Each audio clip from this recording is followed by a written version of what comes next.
Second thing that will likely get in your way is, especially if you've had prior martial arts experience, the mindset, whatever you've been taught in other schools of thought about the body and movement will be how you try to move. So as best you can during the week, do your best to let go of or lighten up on prior martial stuff. That's like the quick version. Because I'm trying to think of a good example. One story from Peter is like when he's teaching people Tai Chi back in the day, he would have people coming up and they're like, oh, I know a prior set. Can I please just take the body being that you're teaching and apply it to my set? And at first, when Peter would get those requests, he'd be fine with it. He's like, okay, yeah, whatever, like go ahead and try it.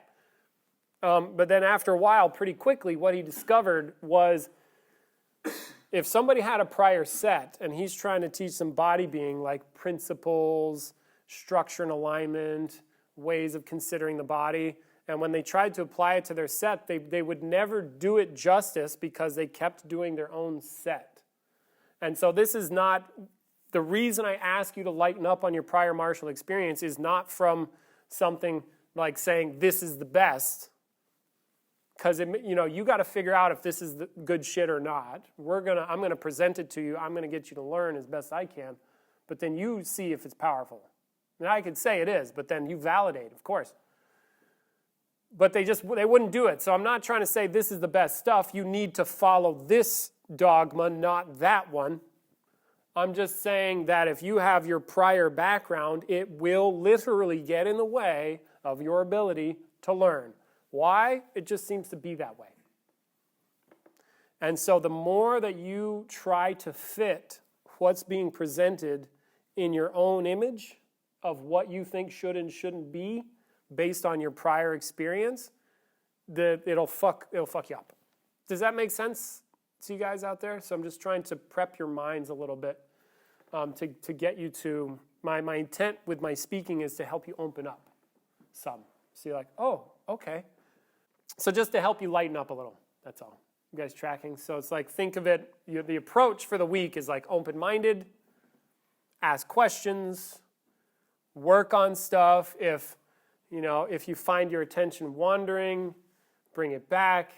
I will try very much by midweek, you will likely have like too much stuff, like fuck. There's going to be way too much stuff, which is good, and we're just going to train forever, basically. It's going to do it. So, guys tracking, you got that? So it's like learn. Your job is to learn. And then, once you've got the skills, you've trained it, you've learned, you understand, you can grasp it, you've laid a foundation or whatever, then you apply it to whatever you want. Because the body being stuff is looking at the principles of an effortlessly effective body. What is that? Well, it's effortless for one. And then effective. Well, what does effective mean in this case? Well, we look at principles like relaxing, grounding, whole and total, calm, center. See, like principles. We'll start on that tomorrow. Structure. How do you structure your body so that it is powerful and not weak? Like if you have a table, for example, and I'm sure I'll use this example. If you have crooked legs on a table, do you stand on the table? No, because the legs are crooked. You know that. You can see it. Now it's the same with your body, because your body follows the dictates of physical reality, just like other objects do. See? And there are certain ways of structuring the body that are powerful, and there are certain ways that are not. And we'll look into those. Yeah? And then also states of mind that are aligned with certain things that also make a difference. Like, how are you thinking of your body? Are you staying with the process in your mind as you do the process, or are you jumping ahead? You see, hence like splitting your mind from your body. See, you want your mind and body as one, for example. And again, we'll go into these things. So, cool? You got some ideas? You guys have any questions so far? You wide open? Yeah, sure. Philip, did you have a question? I'm not sure. I'm just thinking about the prior experience thing, and I was wondering, in your experience, that if you deal with people who are like did something similar but not the same, that they have the largest problem to not have the problem of their prior experience. Right. Yeah, I don't. Yeah, I don't know. It's kind of like I think. See, good, I'm glad you asked this question. In spiritual communities, as far as I can tell, right, we do consciousness work, and people come in here and do consciousness work, and I facilitate them in that, right? And one thing that I see that seems to be a theme is when somebody does their own, like they're in a spiritual practice, they mistakenly think that what they do is what the same as what we're doing. And it's not. Or like, have you ever heard when people say it's all roads to the same place? You ever hear that? They're wrong. Because they're not going the same place. Like if you really get I know that's maybe a bold statement because for some reason it's like an accepted truth. Well, everybody's going towards enlightenment.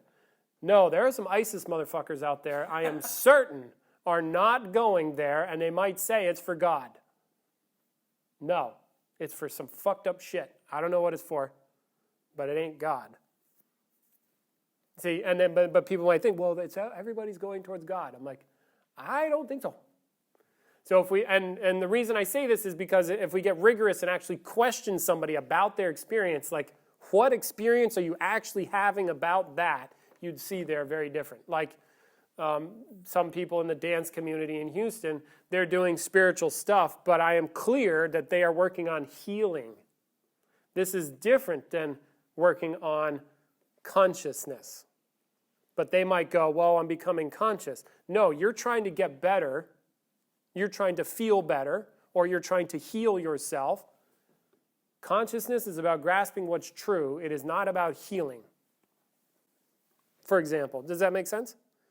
Yes, I'm just thinking about in your case, what you just explained. These people were conscious of thinking, oh, this is the same concept. I just apply what I've learned, versus someone does unconsciously do what they've already been taught, but don't make the connection that what they just got told is the difference.